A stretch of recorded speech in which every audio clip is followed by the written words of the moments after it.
Queensland, Mr. Wayne Goss, and the head of Daikyo, Mr. Yokoyama, have gone through, met the drivers, presented them with their medals, and with the politeness that is uniquely Australian, the word please is added to the traditional command. And the first race of the IndyCar season is about to begin.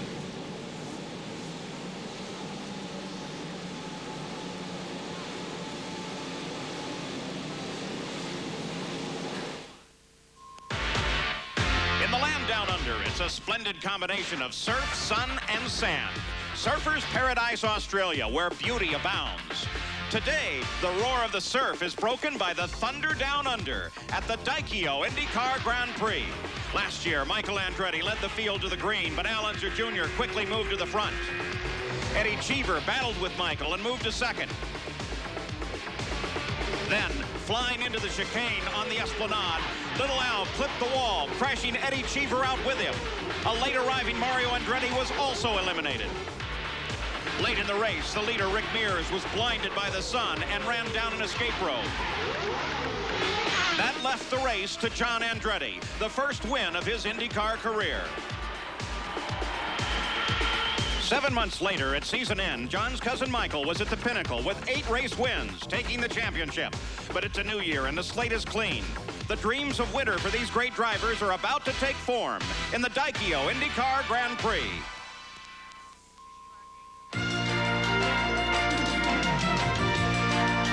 ESPN, the world's leader in motorsports coverage, presents Speed World. Surfers is indeed a paradise on the western edge of the Pacific Ocean.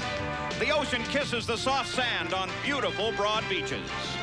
Surfers is on the Australian East Coast in Queensland, just north of the border with New South Wales. Hello and welcome to the Gold Coast of Australia. I'm Paul Page. You know, the IndyCar teams have spent this past winter planning, designing, dreaming, looking for that edge that will bring home the PPG Cup, the symbol of the IndyCar Championship. Well, the dreaming and designing is over. We are ready to go racing in the very first race of the season. Now, normally joining me on these telecasts would be Derek Daly, but he is driving in the last race of his career at Sebring, Florida this weekend. So joining us is Indy winner Tom Sneva. Tom, there's some great new technology, some brand new engines. There are. It's fun to see, almost an American tradition, the Ford against the Chevrolet. Those manufacturers going head-to-head in motorsports. I think it's going to be an exciting year. Ford have come up with a package. Basically, their goal was to match the Chevrolet in horsepower, but come up with a smaller package that'll be better aerodynamically. They've met that goal. Chevrolet, on the other hand, had 2 goals in mind. One was to step up the horsepower a little bit from last year's motor, and 2, come up with a better aerodynamic package. They've also done that. So it should be fun to watch as the season progresses. Then we're talking some new chassis as well, new Lolas, new Penske's. Scott Pruitt has a brand new True Sport that is very innovative. And on the pole, Al Unser Jr. has debuted with a brand new Galmer for Gallus Racing. They have, you know, they've got to have some smiles on their faces. They actually started testing last season with this car, but being the first race here, setting it on the pole, they've come up with a much better aerodynamic package. Through their wind tunnel data, they know for a fact that it produces more downforce than last year's Lola, and it has less drag. Now, usually you can't get both those at the same time. You got to give and take, but they've come up with both. So, being on the pole, they've got smiles on their faces. A lot of brand new factors, and the new factors usually make the first race of the season very unpredictable. And the cars are on the track on the first of 3 laps leading up to the start of this, the very first race of the season. And we have plenty of onboard cameras for you. Of course, the defending IndyCar champion, Michael Andretti, you'll be looking over his right shoulder as you watch him work around this circuit. And on board with Eddie Cheever as well. We also have an onboard camera on Bobby Rahal, and that camera at the moment, they're still working on it, but they guarantee us we're going to have some of Bobby Rahal as well. So the entire field is moving out on the course, and we're pretty close to going racing. That car, the helmet you may recognize, is A.J. Foyt, who decided after he got here that he would join this race. Now, let's take a look at the starting grid, brought to you by Die Hard. On the pole with a new track record is Al Unser Jr., starting alongside with his new Ford Cosworth Power, Michael Andretti. In the second row, the 1990 IndyCar champ, Emerson Fittipaldi, and two-time IndyCar champion, Bobby Rahal. In the third row, a three-time IndyCar champion and four-time Indy 500 winner, Rick Mears, and Mario Andretti, the 1984 IndyCar champion. Eddie Cheever, also with Ford Power, is in the fourth row, along with Scott Pruitt with a new car and a new Chevy engine. In the fifth row is Scott Goodyear with a new team and new Chevy Power, and the 1988 IndyCar champion, Danny Sullivan. In the sixth row, the defending champion of this race, John Andretti and Scott Brayton. Gregor Fiotek is in the seventh row, driving an A.J. Foyt's number 14 and Tony Bettenhausen. Fabrizio Barbaza and Ted Prappus in the eighth row. In the ninth row, it's Jimmy Vasser and Eric Bachelard. The 10th row, the first Philippine to drive in an IndyCar race, Jove Marcello and Buddy Lazier. The 11th row, Ross Bentley and Nicola Morozzo and A.J. Foyt will start alone at the back of the field. Now let's go pit side. Here is Gary Gerald. And Paul, down here in the Gallus-Craco pit, a great air of anticipation. They're so excited because that new Galmer chassis is starting from the pole position. And amazingly, in his 10-year IndyCar career, this is only the third time that Al Unser Jr. has started from the pole. If there's a downside, they're concerned that they're down on horsepower to the new generation Chevy power plant that's utilized by the Penske team. And of course, the Ford Cosworth, back in IndyCar racing, driven by Michael and Mario Andretti. Michael alongside of Al in the front row. He was the fast man on the first day of qualifying. Electrical problems kept him from a good timed lap yesterday. But in the final practice just hours ago this morning, Michael Andretti was again the fastest. They're hoping to get Ford in victory lane after they return to IndyCar racing from an absence of some 20 years. Now, further up pit road in the Penske camp, let's go to our colleague Jan Beekes. Well, Gary, on the front row, you do have a new chassis as well as a new engine. But on the second row, Emerson Fittipaldi has both an unproven chassis as well as an unproven engine. Here in the Penske pit, they're kind of rolling the dice. They're the only team that's come down here without a tested engine and without that tested chassis. Now, he's joined on the second row by Bobby Rahal. He has the more traditional Chevy Lola combination that we got used to winning so many races last season. It'll be interesting to see how this unfolds at the beginning of the race, whether it's the roll of the dice here or it's the tried and true equipment at Rahal Hogan Racing that produces the best results. So a season that holds so much in store for us. The first race of the season here at Surfers Paradise. And the cars continue to warm up on the circuit. And we expect a fantastic afternoon in the sun in Australia. Today's coverage of the Daikio IndyCar Grand Prix from the Gold Coast of Australia is brought to you on ESPN by Toyota Motorsports, where technology on a fast track is built into every Toyota. By Valvoline. People who know use Valvoline. And by Goodyear, #1 in tires.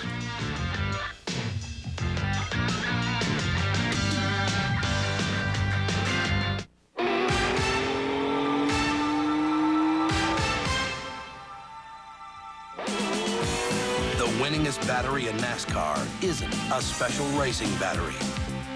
It's exactly the same battery you can buy for your car at Sears.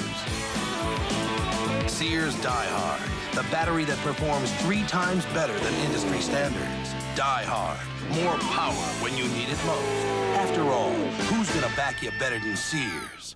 Every spring I do the same thing. Still on the pace laps, you look over the shoulder of Michael Andretti, the defending champion, on the front row. This is a temporary circuit, Tom Sneva. It runs along the beach, but it is beautiful.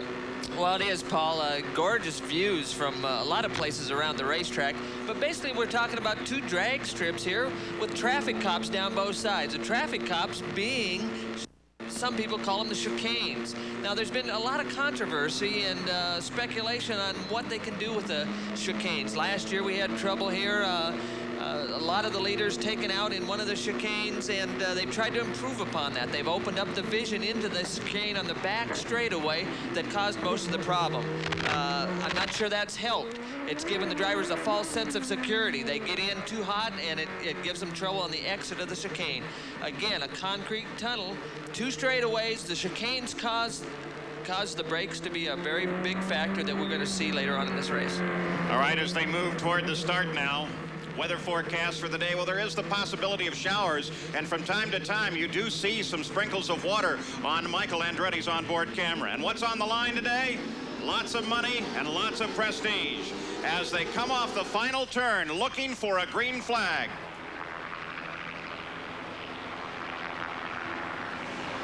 And with Nick Finoro, the starter, looking at the field as they come down, he gives them the green.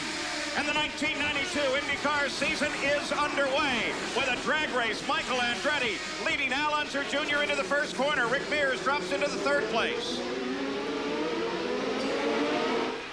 The field safely through the first turns. Now Al Unser Jr. gives Michael some pursuit. That's Bobby Rahal in fourth and Mario Andretti running in fifth. Nice clean start. Rick Mears is in sixth place.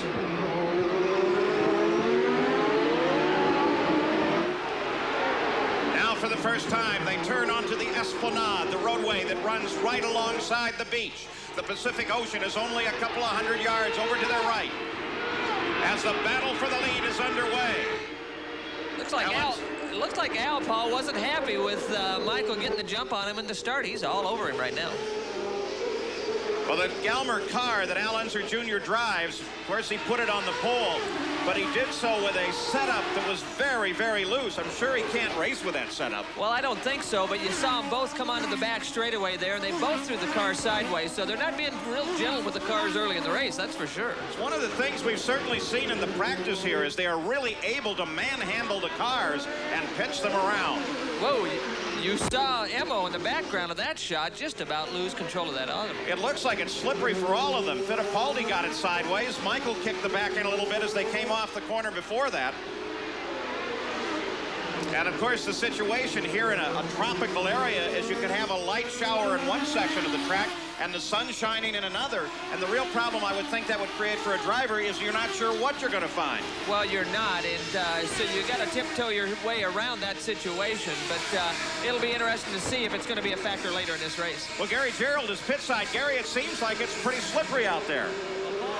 Paul, I have to wonder if it's not because of the shower. It's sunny right here in the pits, but yet rain is falling. And in fact, a lot of the teams are already getting the rain tires close to the wall in case it becomes a much harder downpour. It's just spitting, but it is consistently moisture falling from the sky at this time. Well, Gary Gerald, while we have you on the line, the indication was, in fact, we saw it, Danny Sullivan on the first lap he took on this course put rain tires on to cure them. Do you think any of the other teams did that?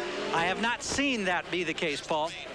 And there you see the rain a kart safety vehicle from Michael Andretti's onboard camera. But of course, under the rules of kart, they can continue racing and are doing so, though they are all racing at the moment with the slick tires. And if that rain would continue and this course would become damp, then you'd have to have some rain tires pretty quick.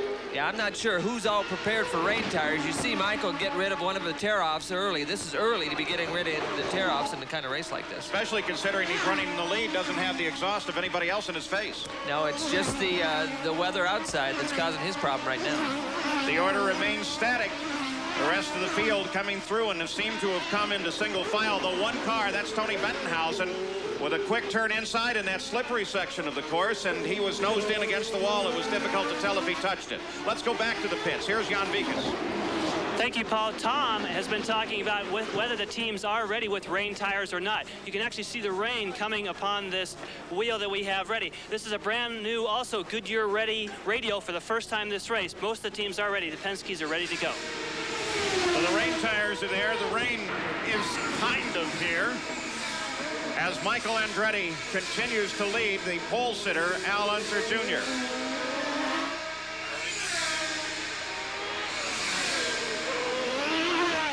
Now, they've been running up on the curbs. You saw that there. And as they got deeper and deeper in practice, Tom Sneva, they seemed to get braver and braver on how far they were going to put a wheel up on the curbs on those chicanes. Well, a lot of times it's show and tell. You know, you got to feel your way around, see what you can get away with, how much of the curb you can clip off without getting the car out of shape. And they've experimented with that throughout the practice session and pretty well know. It's interesting to see here. You can see the new Ford pull away from the old Chevrolet, but it looks like little Al gets into the corner a little deeper. Maybe a little better brakes than Michael at this point. So taking the lead on the start of the race is Michael Andretti. Look at John Andretti as he darts inside of Scott Pruitt to try and grab a position. The race, the first one of the IndyCar season, is underway. Of course, Australia, known for their opals. You want a beautiful opal? This is where it comes from. In the outback, right in the center of the country. This is just south of Alice Springs. And all of that eventually can become a magnificent and beautiful ring. Or a nice little pendant.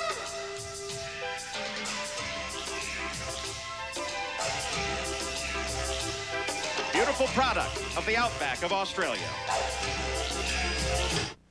News at Surfers Paradise with Al Unser Jr. trying to catch up to a very fast Michael Andretti with that new Ford Cosworth Power in last year's chassis.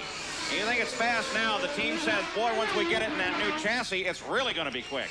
Well, I know. I talked to Carl Haas, and he was ecstatic about that. They felt that the Ford was going to give an aerodynamic package that would be better. They haven't been able to utilize the aerodynamics that that smaller engine is going to give them. They're excited about the new car, and if they can keep even, Carl said, at this point in the season, they'll be smiling later on, they think. Get an idea there at how good a lead these two cars have been able to pull out. Look at the trail all the way back to the third place car as Michael and Al Unser Jr. continue to fight. This is probably a prediction of what we are going to see throughout this IndyCar season. Safety crews, by the way, still on the course as they clear the car of Tony Bettenhausen's. There comes Fittipaldi through in third place. Fittipaldi with that brand new Chevrolet, they call it the Indy Chevy B engine. It doesn't look like they're getting away from Emo too far, and Emo is probably conserving the brakes. I don't see Little Al doing that. Little Al's had to try to get into the corner harder to keep that gap close with Michael, so it'll be interesting to see if he's going to have brakes later in the race.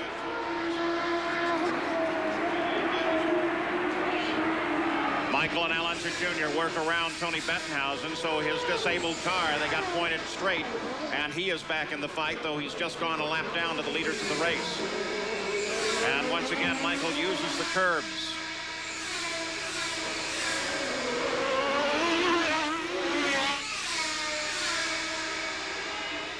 On board with Michael Andretti now.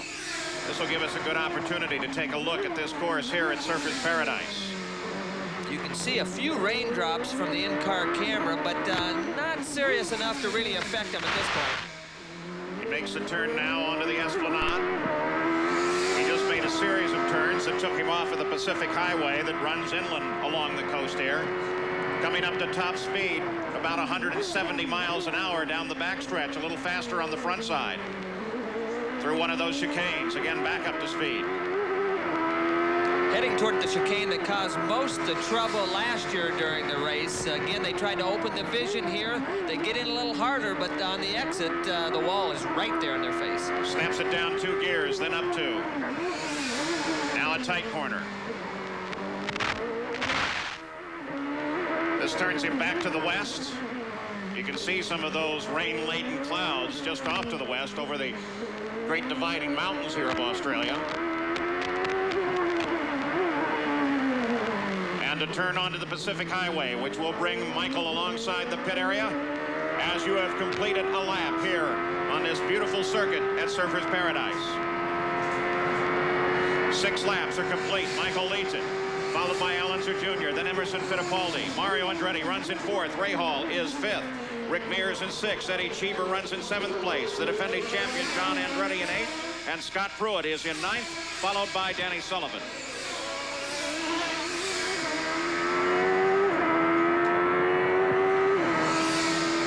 Seems to be that the strategy here in the first race of the season is beginning to play out in terms of let's find out what everybody can do, but for the moment, not put our car in contest until we find out what it's doing.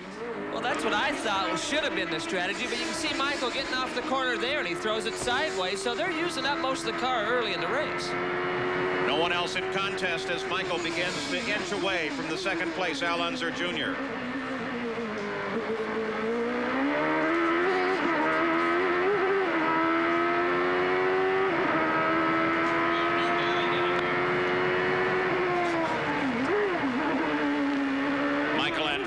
the chicanes now.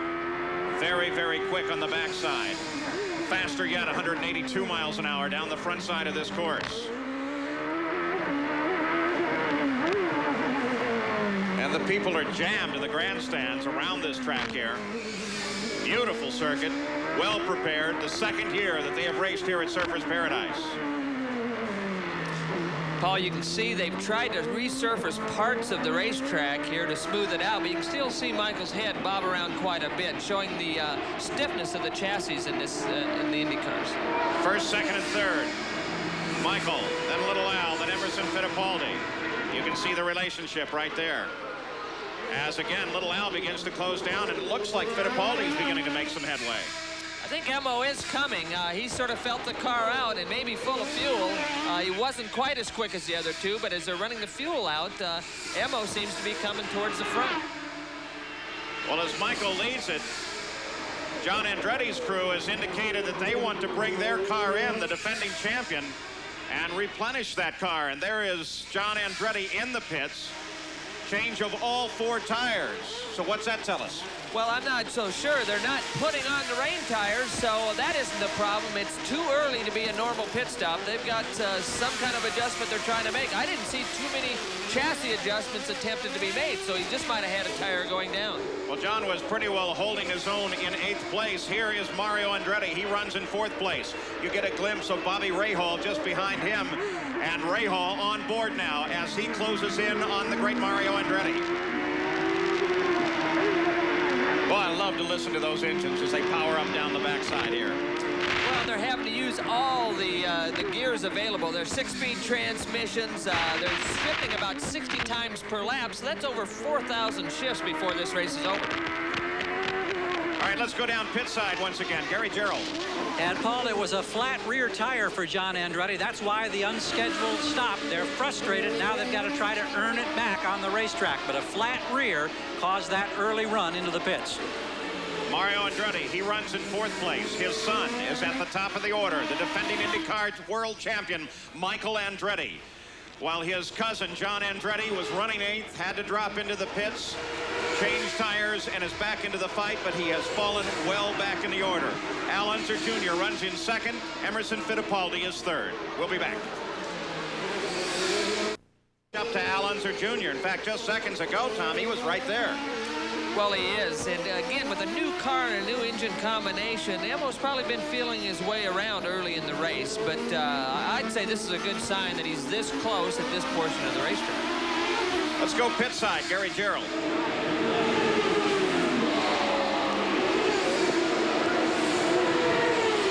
Well, we thought we had a report coming up from Gary Gerald. We'll try to establish contact with him as we continue to watch Emerson Fittipaldi in his battle to close on Al Unser Jr. The leader of the race is Michael Andretti.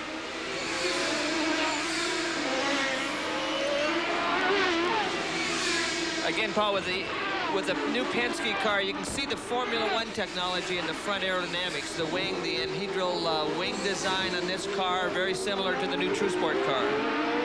And they tell us that a wing very similar to this will soon be on Al Unser Jr.'s car as well. As they continue to work, Alan Mertens keeps drawing new components for that car. Well, it's amazing what they can do with the wind tunnel knowledge that they have. They can simulate so many things with the computer now that they almost don't even need a full-size car in the wind tunnel. They've got computer programs that are just fantastic, and they learn little things that make big differences in the speed of these race cars. The leaders now thread their way through. What Gary Gerald was trying to report to us was there is a report now out of Al Unser Jr.'s pits that Little Al got on the radio and said that it seems that Michael is a little down on horsepower on the long straightaways. Now, is that a product of gearing? Is it the new engine, or is Michael in trouble? What do you think? Well, it's hard to say. I would say they have to be a little conservative this early in the season with a new engine combination. They're probably not testing the engine to its full capability. They want to make sure they finish, and reliability is a big factor. And I guess we need to clarify that one. What Little Al is telling them is apparently Little Al is down on horsepower. Gary Gerald, are you with us now? Yeah, Paul, we want to clarify that situation. The radio report as we got it was that Al was saying Michael was pulling him on the straightaway, meaning that Al is down on horsepower, and that plays right into what we had anticipated. He has the second generation, as it turns out now, Chevy power plant. It's not the newest one. They figured they were down on horsepower. We've heard different reports, as much as 40 to 50 horsepower less. But that would appear to be the case based on that radio report that we got from Al's cockpit. Well, the battle continues at the front of the field. You see first, second, and third. Michael, then little Al, and then Emerson Fittipaldi. 10 laps are complete. Mario Andretti runs in 4th place, and Bobby Rahal runs in 5th. Let's go to the pits again. Jan Beekes. When you're talking about Michael Andretti pulling away from Al Unser Jr., remember that in order to make that more horsepower, they have to rev it to higher RPM. When you rev it at higher RPM, you use more fuel. Now, unless the new Cosworth Ford has better volumetric efficiency, they're going to have to back down on the revs. Many of the teams, like here in Bobby Rahal's organization, they couldn't get a good fuel mileage reading this morning because the beacon that they used for the telemetry wasn't working. But now over here you can see they're fast on the computers trying to figure out what kind of mileage they have. Most teams thought there'd be a lot of yellows, but now it's staying green. Fuel economy can be real important. So in the Rahal pits, they continue to monitor their volumetric efficiency. That kind of means how fuel and air goes through the engine, right? Well, that's basically what it means. You know, they have to get so many miles per gallon to finish this race. They don't have an unlimited supply of fuel. And that new Ford, it's reported that it turns over 13,000 RPM. So it's going to use some fuel, and mileage could be a factor. And that is the kind of good information that we expect out of Jan Beekes. Remember, not only is he an IndyCar driver, he also is an instructor at the Jim Russell School of Driving, and he knows all those great words like volumetric. So at the front of the field, it's Michael Andretti with Al Unser Jr. closing in just a bit. Emerson Fittipaldi comes off the corner in 3rd place. 12 laps are complete. There are 2 new engines now in the Indy cars this year. Of course, the Ford Cosworth XB and the new Indy Chevy V8B engine. In this track fact, Jan Beekes takes a look at these power plants.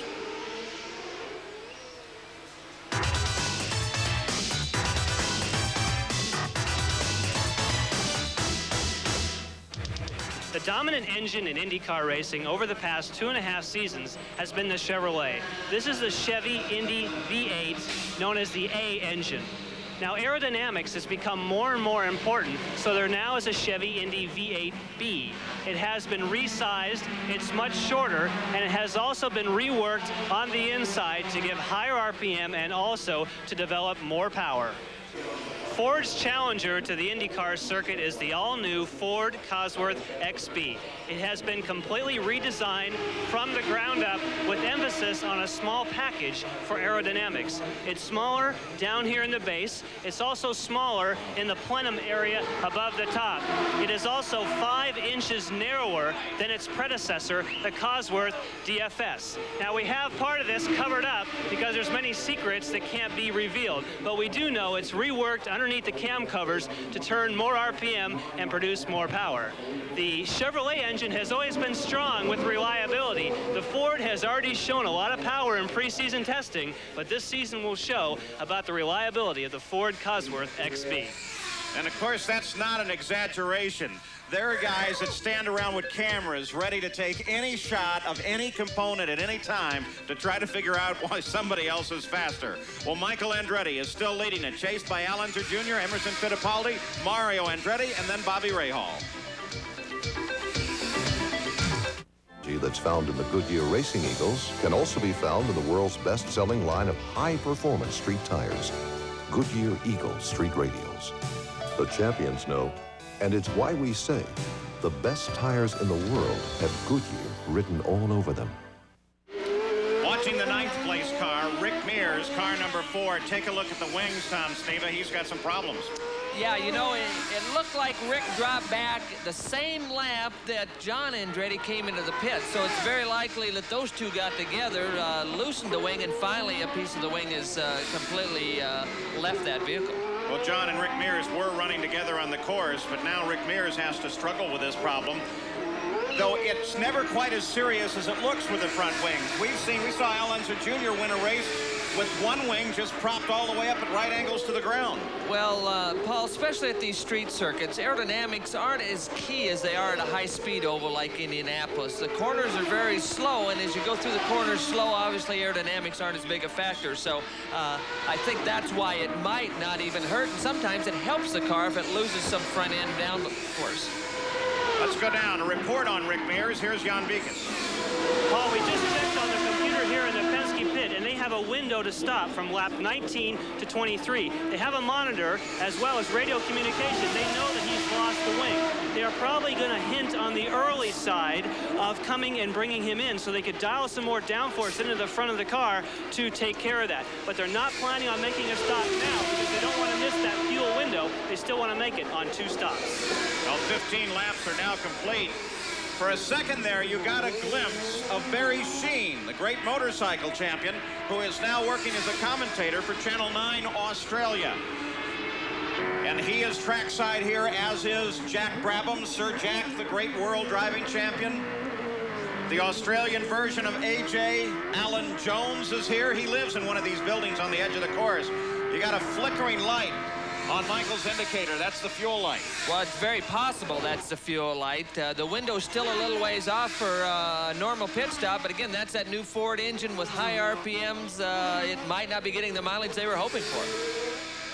I would think that if I was Carl Haas in the Newman Haas pits or one of the team managers, that I might be real conservative if that light flicks on. Well, especially this early in the season, they're not sure what could happen with the Ford Cosworth, how much it'll pick up, and they don't want to run it out of fuel because that's hard on a motor that's turning 13,000 RPM, and all of a sudden you stop feeding it fuel. They don't like that. 16 laps are complete. The scheduled distance, 65 laps. Here at Surfers Paradise, Michael Andretti continues the lead as he flashes over the line, completing lap 17. Al Unser Jr., then Emerson Fittipaldi, Mario Andretti, Eddie Cheever, Bobby Rahal, Scott Pruitt, then Danny Sullivan, then Rick Mears with that wing problem. Let's get an update on that now, Jan. Well, what it is, Paul, it turns out that he did make contact with another car. The teams feel that it could possibly have been Tony Bettenhausen. They're not sure, but it was from contact from another car going through traffic. Now, we had speculated John Andretti simply because they were running together on the circuit, and then John had to come in with a flattened tire. But we saw Tony Bettenhausen with a little half spin early in the race, and he's gotten back into the action since then. Yeah, but I don't think Tony was behind that group when that should have happened. So the corner workers should have been indicating to Rick that Tony was in the racetrack sideways. I don't know if it was Tony or not because they would have had a whole lap to prepare to get up to Tony. On board now with Eddie Cheever as he works around the circuit. Car number 9 running in 5th place. And one car off by the edge. And looks to be Ted Prappis. Driver out of the car, but a smoking back into the car might indicate that the engine is done in that machine. Yeah, that's the new Chevrolet. They had their, not the new Chevrolet, the old Chevrolet that they were, giving their right arm to try to get. It's an engine that might be obsolete by the time the season's over with, but they sure wanted it last year. Well, we'll confirm the identity of that car. Difficult to tell. It had the bright day-glow colors like Prappis's car has, but it looks to me that Prappis is still active on the circuit as we watch Eddie Cheever. Formula One driver for a decade, now in the Indy cars, enjoying himself.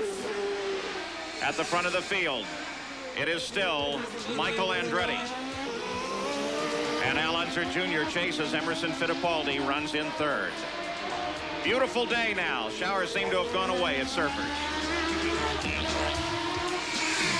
Of course, Australia, famous for this little guy, the koala bear. And, of course, they call him Aru here, the kangaroo. Down on the south coast, you can see plenty of seals. Australia is without question a most beautiful land, this wonderful world down under, with these kind of beaches. A magnificent country. The Indy cars are here.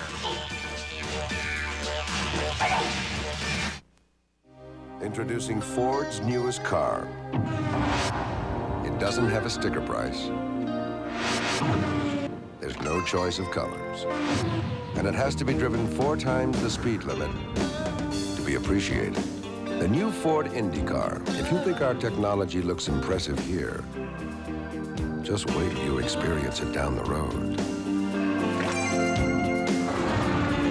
Have you driven a Ford lately? We've got a bit of an edge with the driver we have. We've got the best driver out there. So it's a matter of the mechanics just not overlooking anything. Al and I stay in constant communication during the race. I have to be aware of what he wants or needs, you know, at all times. I think the small details are is what makes the difference between winning and running second. It's his first stop of the season. Jan Beekes is there. And they're taking a look at the front wing. They're going to try and dial some more into it. They decided not to change the wing. They have a spare standing by. He's underway. So Rick Mears makes it in and out of the pits. He was in 9th position when he came in. Interestingly enough, just ahead of Rick as he came in was Bobby Rahal, who has been falling steadily backwards. One car. This is Gregor Wojtek as he brushed the wall as he learns about the Indy cars. Well, in brushing the wall, he must have lost brakes or steering or something because he just drove it straight off. Yeah, I think he was trying to slow it down and use the wall as a cushion to try to get that car slowed down. And Al Unser Jr. makes his first stop of the year. Here's Gary.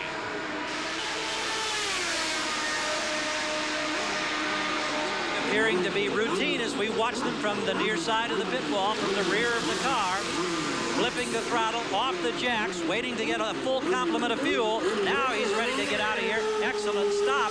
Let's go with Jan Beekes. As he makes his way down here, Emerson Fittipaldi just come off the jacks. He's away a little longer stop than what they had with Rick Mears. Also, no changes on either Penske car. So both of the Penske cars have been in and out of the pits. The second place car, Al Unser Jr., has been in and out. This car remains out on the circuit. It is, of course, the leader of the race, Michael Andretti. How far can they stretch the fuel on board with that new Cosworth XP engine, the Ford Cosworth? This is Scott Pruitt in for what appears to be routine service. It does. It was interesting to note Rick Mears and the RPM he had to keep in the motor when he was just sitting there getting the tires changed. A lot higher than the old Chevrolet when they're in the pit. So I don't know if that's an electronic problem they're worried about or what it is. I wondered, it almost sounded like a throttle was stuck when he first came in. Well, it did. I doubt if that's the case. It just might be the electronics and needing to know that the engine isn't going to die on him. So we wait for Michael Andretti to make his stop. Let's get an update on Bobby Rahal. Here's Jan Beekes. Yes, Paul, Bobby has been in and out. A quick stop for Bobby Rahal. Very interesting at this end of the pit lane. Very few changes on the cars. So they must be able to. Let's go back to you, Paul. We're on board with Bobby Rahal, and here comes Michael Andretti for his stop. Gary Gerald? And indeed, the butterflies for this pit crew, the first real test of a brand new season, being challenged and met right now. We're looking to see if they make any adjustments. None at the front. They clean some debris out of the right radiator entry side pod. Fuel hoses disengaged. 15.5 seconds. That's about 2 seconds slower than Unser's stop. Let's see what it translates to on the racetrack. So Al Unser Jr. on the main stretch. As he flashes over the line, Michael Andretti pulled out. And we'll see how they come into position as they come down to the end of the road. As one of the Penske cars, Fittipaldi, comes back into the pits, that would be an unscheduled stop. Paul, and Michael's stop, you notice they had the tires changed quite a while before they got all the fuel in the car. Now, that either means that the fuel, the tank was emptier, or it just wasn't taking on fuel quite as quick as it should have been. By the way, those folks keeping track of A.J. Foyt, who indeed did start this race in the number 17 car. It belongs to Derek Walker as we see Eddie Cheever in for a stop. And Foyt has pulled the car off and retired from the race. But boy, Tom, it was a great moment to see A.J. Foyt out there, especially with A.J. Watson as his chief mechanic. Well, that was a combination that A.J. had long ago in his career. I wouldn't be surprised if we see A.J. back into his own pit now and helping Wojtek out get through the rest of this race. I'm sure he will. Let's go down pit side again and Gary Gerald. Paul, Mario Andretti made his stop, and it was much longer than they would have wanted. They had a problem because they changed the wicker bill, that little wing or strip of metal on the top of the rear wing, and they had a problem getting it released and back in. Paul? Well, Eddie Cheever started to pull away, and then the car faltered. Now they've pulled the machine back, and they're trying to restart it. But, Tom, it's taken a long time. Yeah, they've got some kind of problem. It looks like it might be gearbox related, but this is not good for Eddie. This is going to make a long day for him. Now you can see from the onboard camera, they're reaching down into the cockpit, readjusting the gear shift. Also, we mentioned Emerson Fittipaldi in the pits. Here's Jan Beekes with an update on that story. Paul, the reason that Emerson Fittipaldi came in was because he ran over his air hose. What happened was during that first stop, he clipped the air hose and by kart regulations has to come in for a stop and go. So it was an in and out for Emerson Fittipaldi. At the front of the field, it is still Michael Andretti being chased by Al Unser Jr. And you can see the relationship after the pit stops. Those cars still remain exactly as they were. So what small advantage may have been gained by the crew in the Gallus organization, Michael Andretti still is out in front, though little Al is just a little bit closer. Yeah, he's definitely closed up some, and now you can see they're getting into traffic, and this place with traffic could be a real problem for one or both of the race drivers. Young Buddy Lazier in the Fabrizio Barbaza there in the 30 car as Michael comes up behind him, and I think Michael expected that he was going to get past on that one. Well, Barbaza's a good IndyCar racer, and he isn't going to give ground unless he has to. Barbaza finally lets both first and second place pass. You get a good view of the chicane there. And Michael Andretti, of course, in his mind, he lost the single point given for pole position. That went into the hands of Al Unser Jr. And Michael would like to lead the dominant number of laps in this race so that he can pick up the point for leading the most laps. So right now in the championship fight, it is Al Unser Jr. who is leading the points, but look at little Al now. He begins to mount a charge, and it looked for a second like he might make a move on Michael, but it looks like he got a little hard on the brakes, too. Well, he might. You can see they just went around a Scott Brayton on tow behind one of the safety vehicles, and that can be a real problem for these drivers out there. That big vehicle going a lot slower than the race speed can be a real hindrance to the race driver. All right, an update on Eddie Cheever's situation. Gary Gerald is now with Tom Anderson. Yes, Paul, Tom Anderson, the team manager. What was the difficulty for Eddie? Oh, and Danny Sullivan. Excuse me, Gary Gerald, but Danny Sullivan lost it, got it sideways. Here comes Mario Andretti right up on top of Sullivan. Sullivan was running in fourth place, and so as Mario came up, it became a battle for position. Yellow flags came out, and Danny Sullivan was able to keep it going, but Mario was able to inch his way past. Now, perhaps we can go back to pit side once again. I'm sorry for the interruption, Gary Gerald. Tom, we apologize for the interruption. Tell us again what happened with Eddie. Gary, right now it looks like the best thing we can guess is that the clutch release bearing is sticking on the spigot shaft and not allowing the clutch to come back. We'll have to come in next time. He should be okay while he's running now. He'll just have to not use the clutch when he's shifting. Thank you very much. You know, whenever you come to Australia, one of the first souvenirs you buy is a hat. I don't think Al Unser Jr. intended it that way. Look at the left front wing. Well, it's a problem for Al, but just think about the poor guy that's going to get sunburned all day. The sun here is so very, very hot. Everybody has those nice cowboy-style hats to keep the sun not only off the forehead and the nose, but the ears. Nice, warm, tropical sun in a beautiful area, the Gold Coast of Australia. And there is why they call it the Surfer's Paradise. Beautiful Pacific Ocean waters, a nice sloping beach that creates waves like that, and the surfers love it. There you see the Gold Coast. It is beautiful here, and unlike so many beachfront areas, it's not jammed with people. There are a lot of people here. If a new Isuzu is on your mind, shop at the #1 Isuzu dealer in all of Chicagoland, Schaumburg Isuzu. Because the #1 Isuzu dealer can offer you 0% financing or up to $2,500 cash back. Because right where golf meets Higgins Road in Schaumburg, you'll find the lowest prices and best deals anywhere. Lease or buy, Schaumburg Isuzu will save you money. Come in today and see how little your new Isuzu will cost at Schaumburg Isuzu, 650 West Golf Road in Schaumburg. I danced with the Fräuleins in Berlin. Flirted with the ladies in Paris. And if I had to do it all over again, I would only have done one more thing. Oh, would have got me, that Harley Davidson. Harley Davidson of Villa Park on North Avenue, 1 block west of Route 83. To beat Nigel Mansell and Ricardo Patrese. But can they hold off world champion Ayrton Senna? Expect nothing less than the unexpected at the Grand Prix of Mexico, Sunday on ESPN.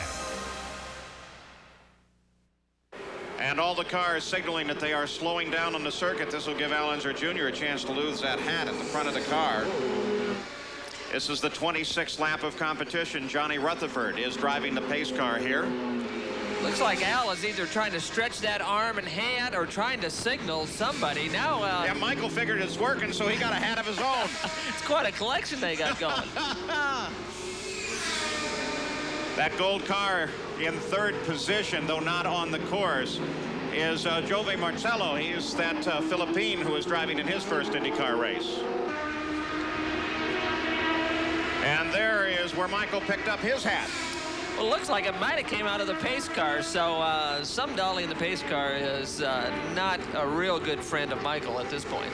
Or, if it's working for Al Unser Jr., maybe it's going to help Michael. They both have hats now attached to the left front nose wings of the car. Tony Bettenhausen makes what appears to be a routine stop under this full course yellow, the first of the season. There are the two hats. Looks like the one on Michael's car was autographed by his dad, Mario, somewhere along the line. The rest of the field works its way through. You can see Ted Prappis in the action. Let's go pit side again. Scott Pruitt's day. A report from Gary Gerald. Well, Paul, unfortunately, the high hopes of this team, the True Sports team, and Steve Horn and the crew watching a monitor back there, but we understand Scott came to a halt on the backstretch. They think it's a transmission-related problem. It's been a short, uneventful afternoon, unfortunately, for this team here at Surfers Paradise. Too bad for True Sports, because with their new Chevrolet engine, they have the power that they've wanted. And a beautiful new car, Don Holliday designed. He's going to stay with the team for a couple years now, so you can expect to see a whole line of development there. Really a pretty car. Did you see it with the cowlings off? Yeah, I did, in fact, and a lot of attention to detail on the aerodynamics. But I'll tell you, it's a surprise to see a gearbox failure in that car. They've got the transverse gearbox, similar to the Penske gearbox, and more people were concerned about the new Lola and the gearbox in that car maybe being a bit of a weakness, and not in the True Sports car. Let's go down to the Penske pits now, and Jan Beekes. Well, during that caution flag, two things happened. One was that Scott Brayton came in and retired also with gearbox trouble. And also Rick Mears came in to top up with fuel. Roger Penske said, well, I just wanted to make sure I got it topped up. Then I'd have a bigger window later on. I did it without losing a position. Always thinking that, Penske. It's a big part of racing is the strategy you can use. And if you've got that gap and you're aware of when the yellow's coming out, you can take great advantage of the situation. So we are under a full course yellow as they get Scott Pruitt's disabled vehicle off the course. Slows the field down, puts them behind the pace car. Michael Andretti is the leader of the race. In second place, Al Unser Jr. Emerson Fittipaldi is third under yellow, then Danny Sullivan, then Mario Andretti, then Bobby Rahal, then Rick Mears. Those all underneath the yellow flag. Now, of course, to come across the ocean to Surfers Paradise is a long haul. The IndyCar teams had to make that transition. And Gary Gerald now takes a look at how it's done.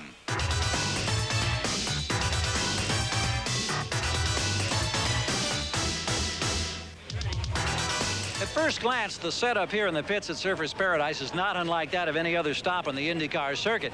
You find your fueling rig over here, you've got the scoring stand over here, and a variety of spare parts and pieces. But on the opposite side of the pit wall, right back here in the garage area, it's a different story. It's kind of a bare bones operation because, keep in mind, this is the one spot where the teams can't drive their big rig transporters to the race site. The Australian race organizers pay each driver or team to bring 2 cars, 2 spare engines, 5 sets of wheels, the fueling rig, and then 6,000 pounds of tools and spare parts. If you think you're going to need more than that to be race ready, then you've got to pay the additional freight. If you've had engine problems or if you've damaged your car on the racetrack, you find mechanics back in here sharing tools. And of course, they don't have the regular machining equipment that they have on board their transporters to fabricate parts. But all in all, they've done a great job of getting this equipment race ready for a season opener nearly 10,000 miles away from home.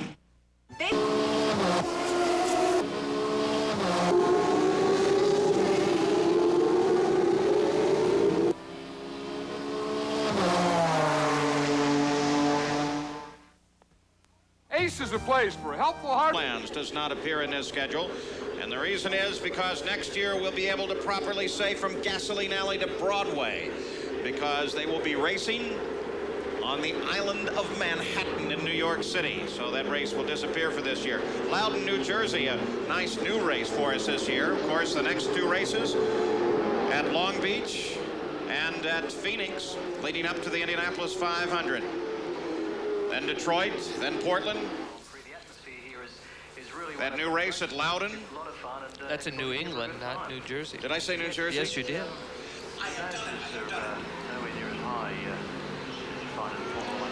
So the field now lines up behind the pace car. And let's go to the pits and Gary Gerald. Scott Pruitt has made the walk back to the garage area. Is this problem related to the gearbox problem you had in the test session on Friday? Well, no, it's a totally different problem. Something happened in the final drive. You know, he came down here with high hopes and the whole Budweiser True Sports team, and it's kind of frustrating to fall out this way. I thought we were running real strong, keeping our nose clean, and wanted to come home with a good, strong finish, and unfortunately we didn't. Well, we wish you better fortune. We'll be following you down in Phoenix, of course. Thank you. All right, Scott. Paul? Scott Pruitt still with the opportunity for a really great season ahead as they figure that machine out. He is a very strong driver. He is. He's got all the talent that's necessary to be a top-notch IndyCar driver. Pace begins now to pick up with Michael Andretti still in the front of the field after the first stops and the first yellow of the year. And there's the green flag. So down the Pacific Highway, chased by Al Unser Jr. The battle continues at the front of the field. Fittipaldi sits there in third. Looks like Vassar made a good move on the start to get by and get a position at that point. That light-colored car, Jim Vassar, the Stars and Stripes machine, he darted out, made a move. You can see the Little Al's decided to keep his hat. Fittipaldi chases. There's Jim Vassar. And Little Al looks for racing room to the inside of Michael Andretti. Vassar's actually made the biggest move in this race. I think started about 17th up to about 10th at this point. Vassar with a magnificent run. He runs at the front of the field, but of course, he is not in the order at the front. He's a lap behind, but still he's trying to keep up with those leaders. Tell you, the big news for that yellow flag situation was for Emerson Fittipaldi. He had the stop-and-go penalty on his pit stop. He lost 8, 10, 12 seconds, but with that yellow, he was able to close up that distance that he lost by the penalty, and now is right back in the hunt. And of course, both the Penske cars made 2 stops during that session.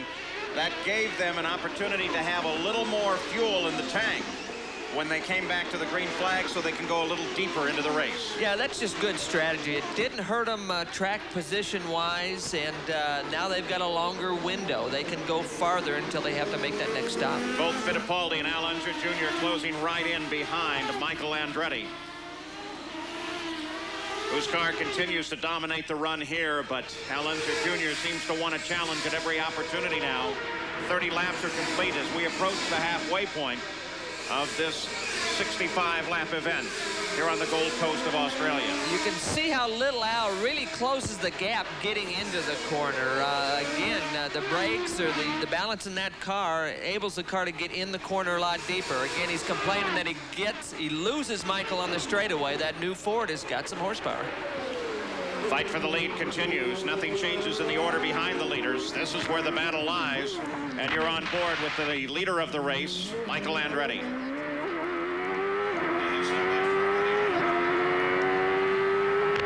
Again, down the Esplanade, the Pacific Ocean, just off to the side of the race course here.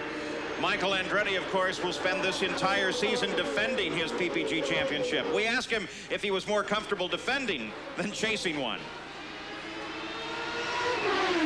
For sure, the one I'm in now. You know, I think having that first one under your belt just feels nice, and now we're just going to go out and have some fun and try to do it again. You know, I think again, this Ford program is good for the whole team because we're going in to try to defend our championship with something new and something different, and I think that spark of newness has helped keeping the spark that we had last year going. Michael Andretti, the last driver, by the way, to win with anything other than a Chevrolet engine. That was a Cosworth about 6 years ago. Yeah, since then the Chevrolet's taken over. The engine, the Chevrolet A engine, is the one everybody wanted. Now more of the teams are getting them, and it could be obsolete by the time this season's over. Up to top speed on the pit straight at Pacific Highway, over 180 miles an hour. That spreads out first, second, and third, but now through the corners they begin to close in. And Michael Andretti has really been using the curbs to get around this course. As you notice, most all the drivers have been using a lot of the curbing around the racetrack. It doesn't really matter what position they're running in. It's these top three, though, that were able to pull away from Mario and 4 or 5 cars back in the field. It looks as though they're doing the same thing in this green light segment. Let's go pit side once again, Jan Beekes. Paul, you and Tom were talking about gearbox failure. We've had 2 cars that have gone out already. This is the 92 gearbox. They have flipped the gear stack. In other words, now, instead of first gear being back here, first gear is up here, being a larger gear. They did all that just for aerodynamics. But some of the teams have had a problem with this gearbox. This is a gear from Scott Goodyear's car. He had complete gearbox failure in the warm-up session this morning, and you'll notice he's out in the spare car. So some of these teams that have the 92 Lolas are a little concerned about the gears because they're special this season, and we have to yet see if all the 92s will have gears to go the distance. And the twin yellow flags come out once again at the start-finish line, indicating a full course yellow. Boy, if my gears look like that, and I thought that there might be some sort of design flaw, I'd be worried. Well, it's again doing everything they can aerodynamically to try to make the car better. They changed the order of those gears, putting the big gears in front so they can taper up the gearbox at the back and make it more aerodynamic. Reason for this full course yellow is a quick spin by none other than Scott Goodyear, who was having such a nice day running in 9th place leading up to the spin. So we are back under a full course caution as the field will line up behind the pace cars. And we'll slow the pace here at Surfers Paradise. Oh, shade of the Flintstones out in the outback. The miners, the opal miners, live in caves underground. Looks like pretty good digs, I guess you'd call them. And nice comfortable temperatures. Not a whole lot of upkeep. Don't have to paint the outside of the house. Australia, a most beautiful and unusual land.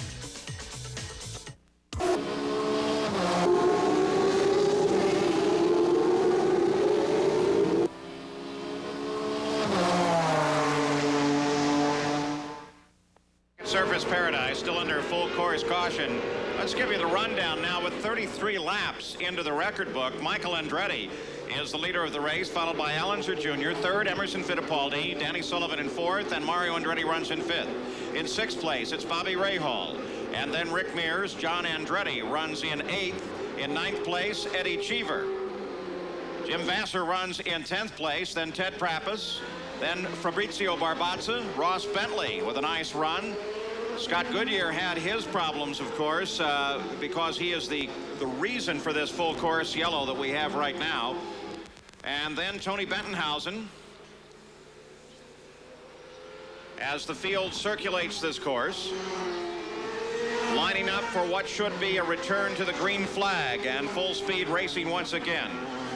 Our Valvoline race recap. Michael Andretti has led all laps to this point, and if he can get one more on the car, he will pick up the additional point for leading the most laps in the race and will then be tied with Al Unser Jr. in the championship, with 2 points having been awarded, 1 to each.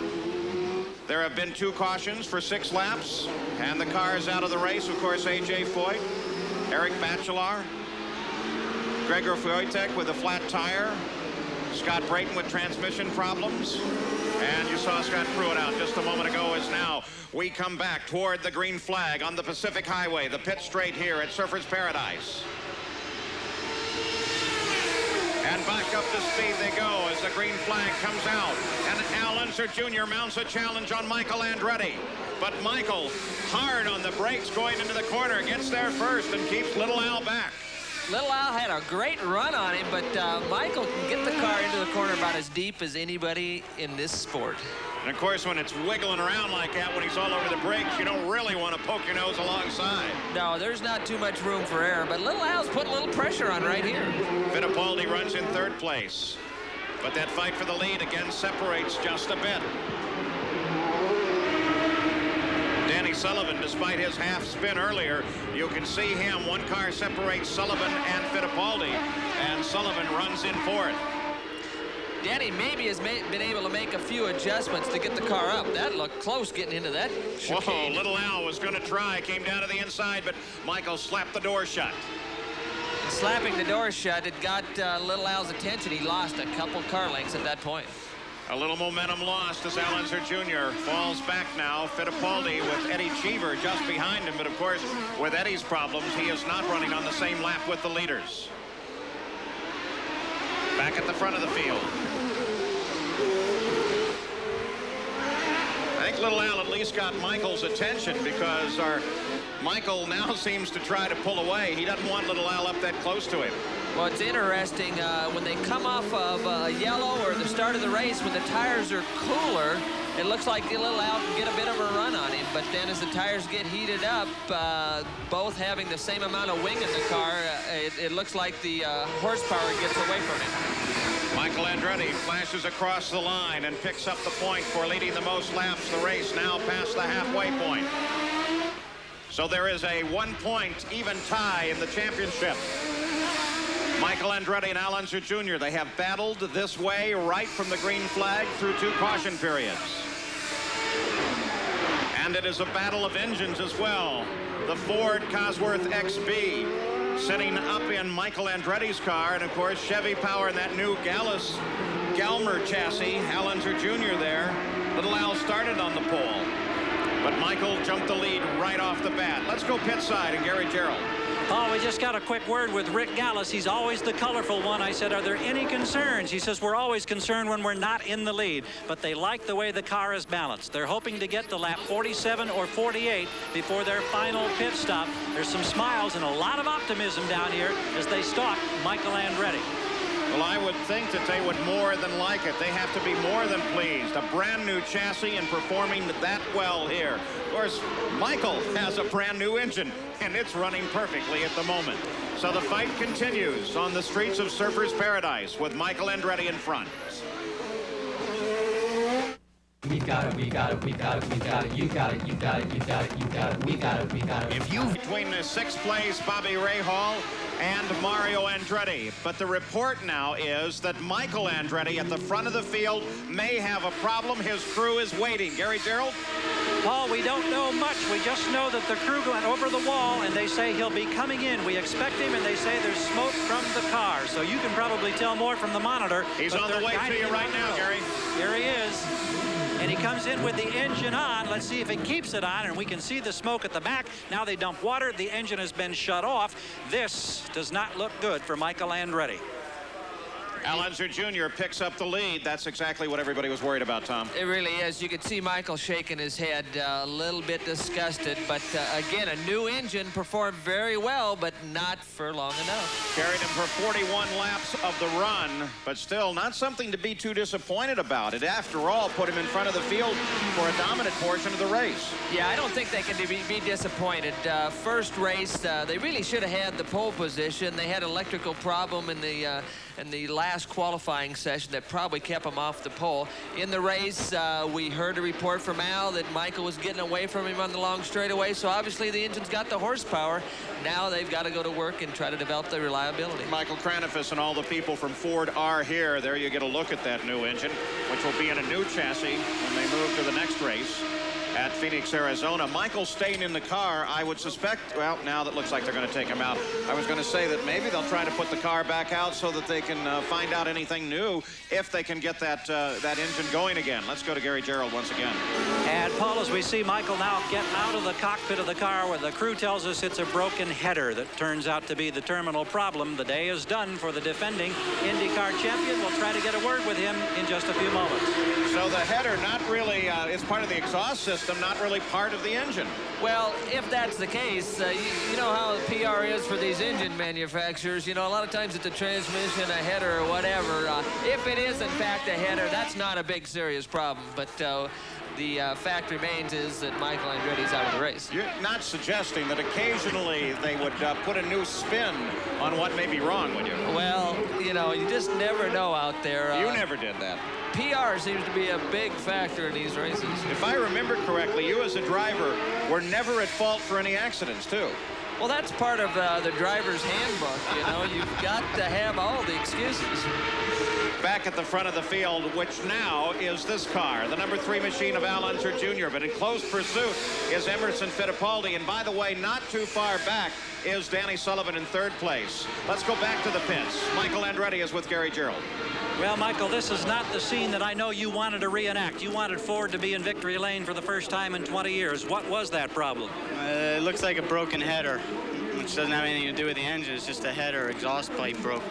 Tell us about how the day was going as you were trying to protect that lead. Getting better and better. I think at the beginning I was struggling a little bit, but as the track got better, my car seemed to adapt to it very well, and in the end there, we were just starting to pull away. About a second the lap went out. How about fuel concerns? Were you had any of those to face? At first we did, but after the yellows, there was no problem. Well, you put it back in the shop and you get ready for the first oval at Phoenix. We wish you well. All right, the defending champion heads for the garage. At the front of the field, you see the interval, 1st and 2nd. Then Eddie Cheever, who is running a lap behind the race, and it's quite a distance back to the 3rd place car of Danny Sullivan. Well, it is a bit. There's Michael's car going behind the wall.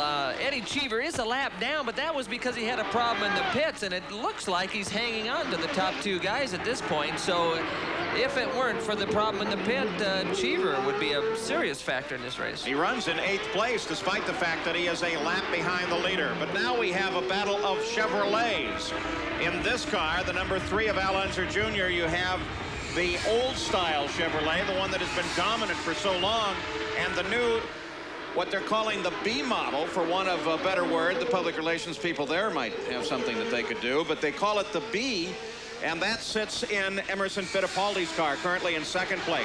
Then, if there is a hope for Ford, well, Eddie Cheever and Mario Andretti still have them, and you're seeing the Ford perform very well in Cheever's car, despite the fact he's a lap back. Well, you see Eddie coming, in fact. He's pulled up on Emo quite substantially, and it looks like he's about ready to try him. Good view from a helicopter over the course. Boy, you talk about luxury apartments, by the way, too, Tom. I think we'll just buy one of these. Got a couple $100,000? Well, they call it surfer's paradise, but I don't think you have to be a surfer to think that you're in paradise in this area. You can see dark clouds lying just off the shore, and the wind has picked up substantially here. Let's go down pit side again, Jan Beekes. Well, we're standing by waiting for the arrival of Emerson Fittipaldi. They're now waving the sign. Here he comes. A very important pit stop. He's very close in 2nd position. He told us before the event that after this pit stop, he was going to go for it. He was going to use all the revs of the new Chevy V8B engine. And we already heard that Al Unser Jr. had a problem with that new engine of Michael Andretti pulling away from him. This seems a little longer than we would have for a normal stop. There must be a problem, but he's now away. Very long stop for Emerson Fittipaldi for this late in the race. Looked to me like they were trying to make sure they had every drop of fuel in the car. Well, that's the key. What happens is later in the race, you don't have as much fuel in the pit tank. You don't have a big head of fuel to gravity feed the cars as well. So a lot of times, the pit stops later in the race will be longer than the ones early in the race. So 2nd place, Emerson Fittipaldi has made the pit stop. The early leader of the race led for more than halfway. Michael Andretti has fallen by the wayside with a broken header. And Al Unser Jr. inherits the lead, but he is yet to make his 2nd, what should be his final stop of the day. You also see Eddie Cheever there in close pursuit. Again, 2 different powers, but Eddie Cheever is a lap behind the race. And the man actually in contest right now with Al Unser Jr. would be Danny Sullivan. tell you, I don't know if you noticed Emerson coming into the pits. We had a great shot of it. It didn't look like he lifted until he got about halfway down the pit straight. You know, you don't want to be casually walking across the pit when these guys come towards you. No, he was on the fly when he came in here. So Fittipaldi in and out. We would expect a stop from 6th place Rick Mears as well, though the Penske camp of their 2 cars play 2 entirely different scenarios in some races, and I would suspect this would be one of them, so they can find out as much information as they can. So at the front of the field, it is still Al Unser Jr. in his new Galmer car. Danny Sullivan moves to 2nd. Mario Andretti comes up to 3rd. Bobby Rahal is 4th, and Fittipaldi came out in 5th place. Well, at the concession stands here at the track at Surfers Paradise, not only can you get the normal sort of things, but if you want a little kiwi, little passion fruit, no problem. Juices of the same. It's a great time here in Australia.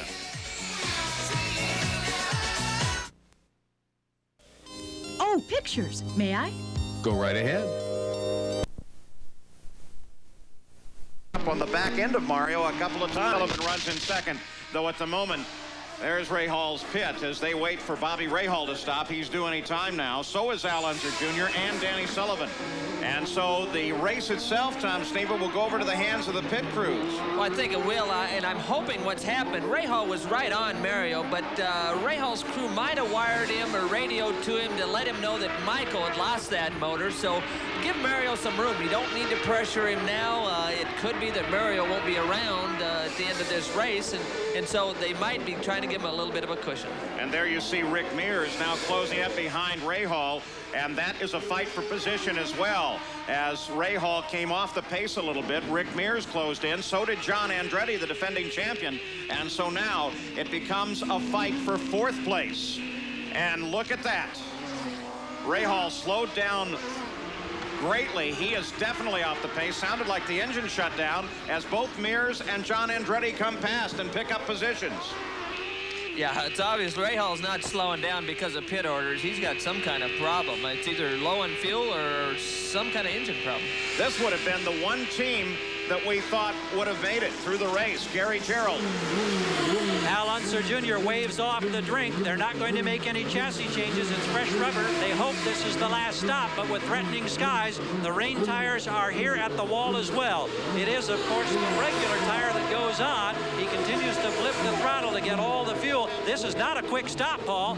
They're still waiting. I can't see it. May be a problem on the right rear. Indeed, it is. They struggled with the air wrench on the right rear, Gary. And now we can hear that wrench go to work, and we're past 30 seconds on the stop for the leader in the pits. He may no longer be the leader. But Danny Sullivan was running in 2nd place, and the crew is laid out so that Danny Sullivan can make his stop. Let's go further down the pits to Bobby Rahal's pit in Jan Beekes. Al Unser Jr. flashes by, and now Bobby Rahal is underway. Bobby Rahal, even with slowing, got right behind. We had Al Unser Jr. go by, and Bobby Rahal ducked right in behind. Look at the difference in time that was spent here in the pits. And remember, it was Jim Prescott that came from Gallus that's now right here in the Rahal Hogan Racing that made that quick stop. And for the moment, this is the leader of the race. Number 18, Danny Sullivan, the new teammate to Al Unser Jr.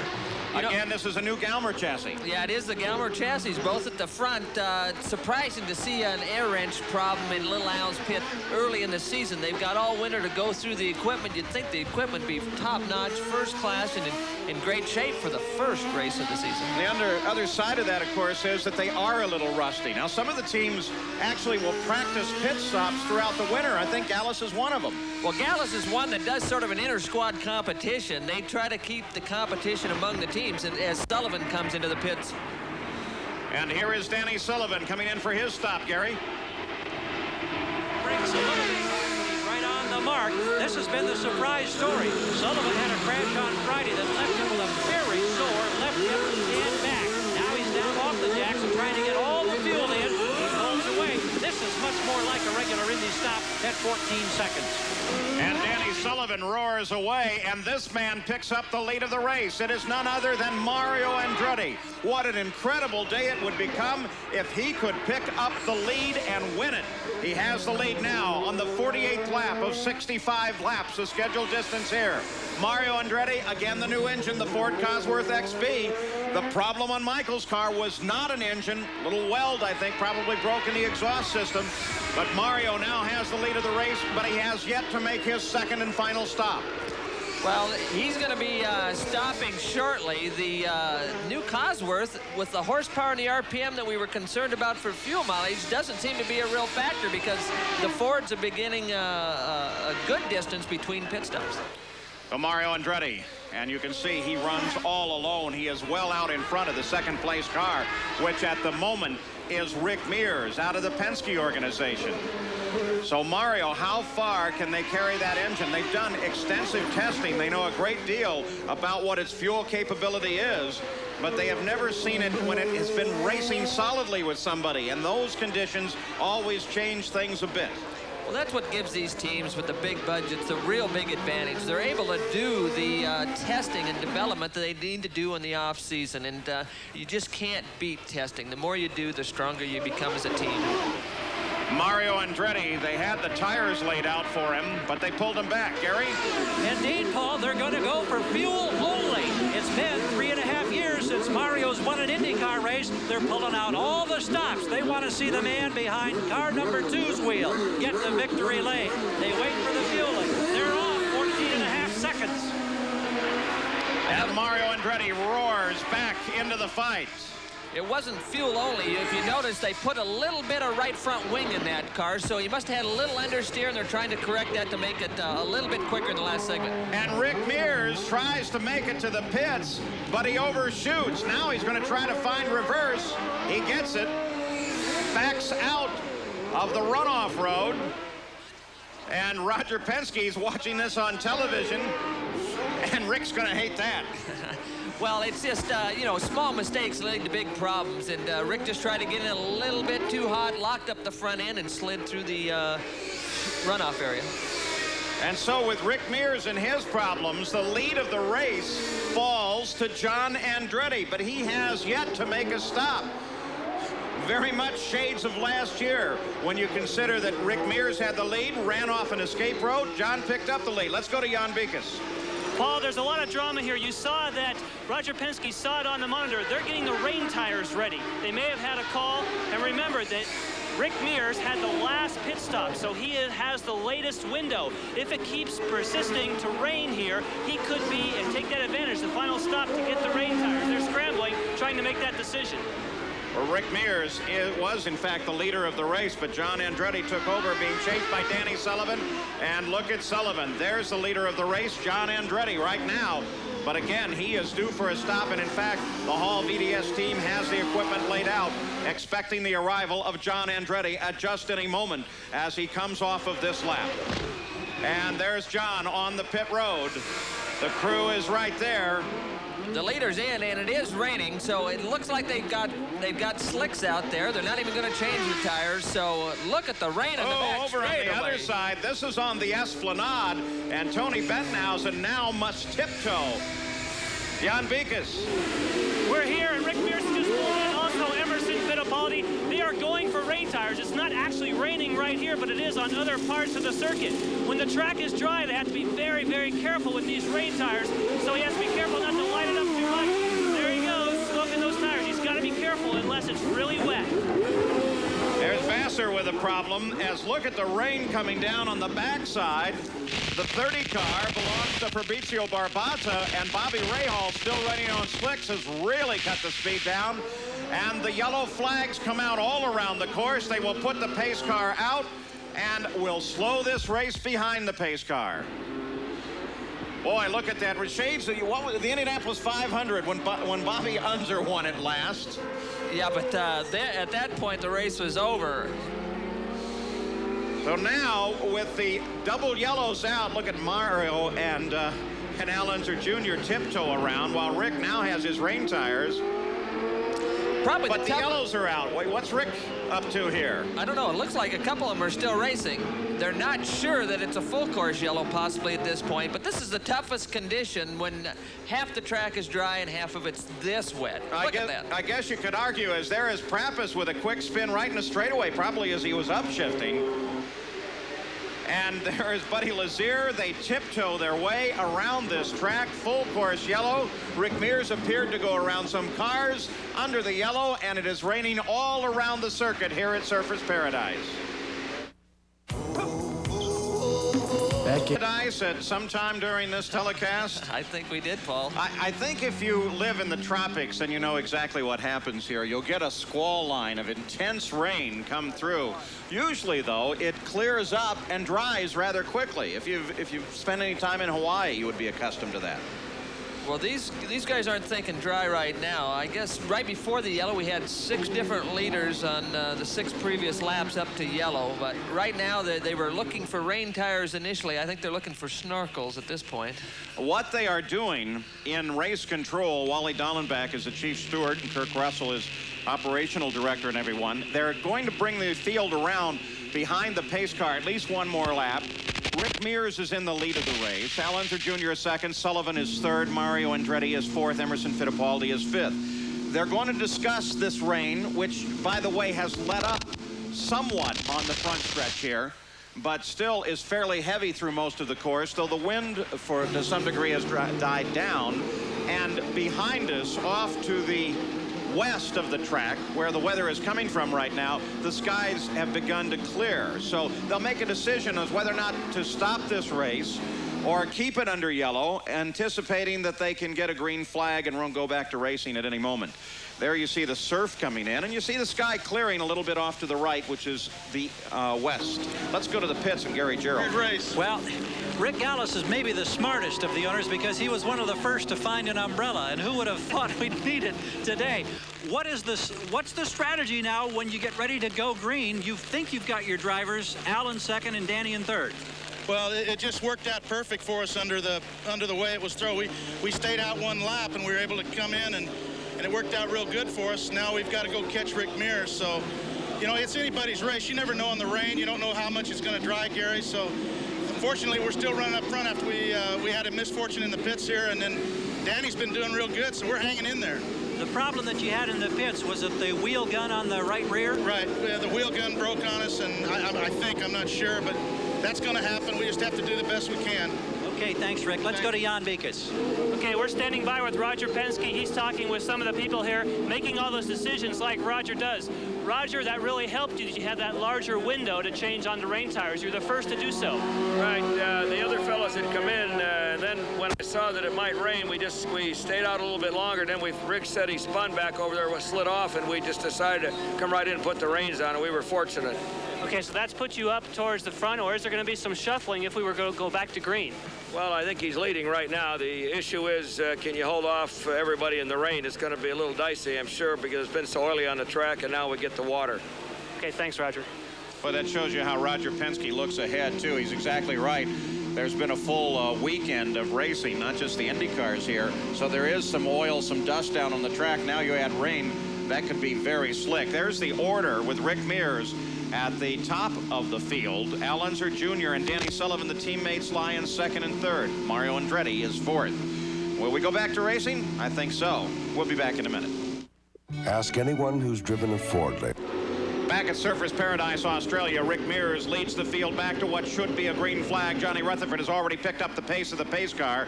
Now, as you look at this and look at the field, you will notice that Al Unser Jr. has been moved back to fourth place.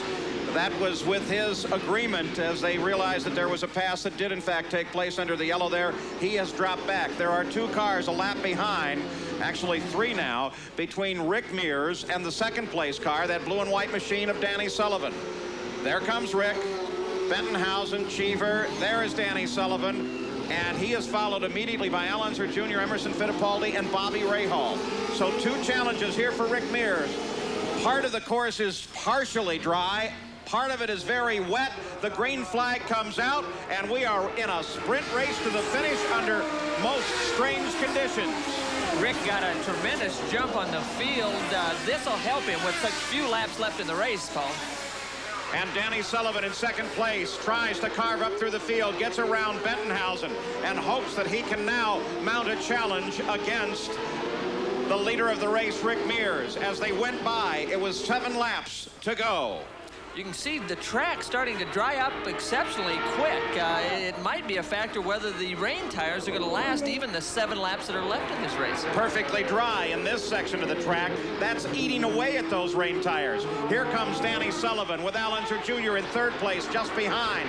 They're trying to close in as best they can. One car separates them and the leader, Rick Mears, as he tiptoes off the corner. But they are very definitely within striking distance. What's going to happen now, you might be able to catch the guy in front of you, but you're going to have to get offline to make the pass. Offline's going to be wetter, more slippery, so it's going to give the advantage to the leader at this point. Different conditions, different sections of the course. There's Danny Sullivan, the 18 car, running in 2nd, and he, in fact, is closing in on Eddie Cheever. But look at the back end of that car twitch. Well, Danny's got the leg in it, no question about it. To try to catch the leader, he's got to jump the car sideways. That's going to be hard on those rain tires.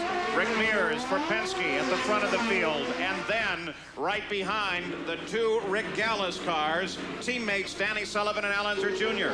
Roger Penske keeps a close track of his car, as little Al is actually challenging his teammate in a battle for 2nd. Well, he gave him a good run at it. What would be a little disappointing to Gallis is if the 2 teammates would happen to take each other out here this late in the race.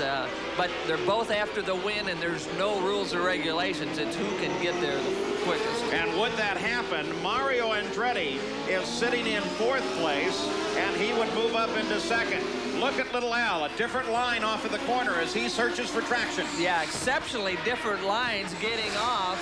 Little Al's trying anything he can, but to get off line, he's in the wetter area, but he's got to run it, Danny, here. Boy, he takes a strong run, locks the brakes up going down into the corner, and makes the pass. Boy, you talk about daring. Yeah, that's a good effort. You know, you just don't know if it's going to stop or not. You got to be so gentle with the brake pedal. If you just lock a tire up for an instant, it gets the car to sliding, and you just can't get it back when it's wet. I would bet, because both pit crews could see the start of that, they just closed their eyes and then ran over for the TV to see who came out on top. Well, I'm not sure Al didn't have his eyes closed right here. Good move. You can see the vision for Al wasn't very good as he pulled out from behind. But he gets back. He gets back into the dry area pretty quick, and that might have saved him. So Al Unser Jr. maneuvers around Danny Sullivan. Rick Mears is still the leader of the race, and he sits 4 seconds ahead of Al Unser Jr. There is Rick, and here comes little Al, the new 2nd place car, followed by Danny Sullivan, then Emerson Fittipaldi with Bobby Rahal making a charge.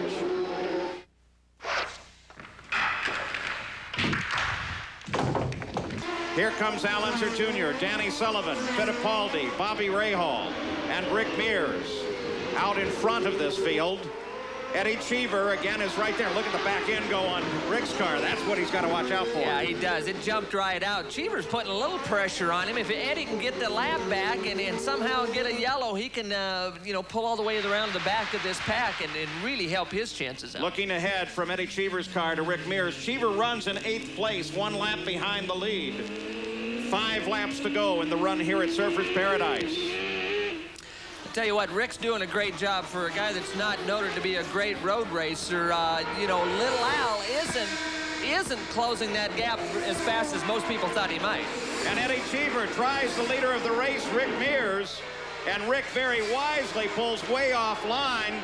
Apparently, he is well aware of Cheever's position on the racetrack, but Eddie Cheever's driving like he was just taking the lead. Well, Rick's aware of where everybody's at, but he can't give up too much because Al's sniffing at the back of that car pretty heavily right now. And look at Eddie Cheever begin to pull away now. He is clearly, with that Ford Cosworth Power, the fastest thing on the circuit, as Rick Mears begins to protect his position with Al Unser Jr. on the charge.